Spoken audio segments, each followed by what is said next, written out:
আনোয়ার ভাই এটা কি? এই মেয়ে কথা কইন, এটা সালমান এফ রহমান কি কোন মিয়া? রাজকীয় জকসেট, রাজকীয়? রাজকীয় জকসেট সালমান এফ রহমান মিয়া, যেমন তেমন জিনিস। এটা কি ভাই? ভাই এটা যদি নাম দিতে যায় তাহলে আনিসুল হক। দুইজন এক লগে বয়ে দিছে, একবারে দুইজন এক লগে গিয়ে রাখছি, আনিসুল হক, সালমান এফ রহমান। তার মানে আসলে মূলত এইগুলা ওইরকম জিনিস না, এটা মূলত এক্সক্লুসিভ আইটেম।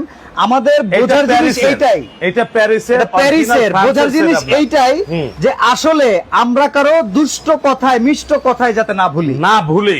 আজকে ডিনার কোনটা? এটা আজকে ডিনার থাকবে এই মাথার থেকে শুরু করে হ্যাঁ এই পর্যন্ত 87 পিসের ডিনার সেট। আগে আমরা অফারটা দিছিলাম, অনেক কাস্টমার কিনতে পারে নাই। এইটা কিনবেন, হ্যাঁ। ডাবল বানারের একটা করে এলপি চুলা আমরা সম্পূর্ণ ফ্রি দিব। একটা করে চুলা পাবেন অটো, ওকে। এই যে অটো, দাম হচ্ছে 13,250, delivery charge free. Delivery charge সারা বাংলাদেশ ফ্রি।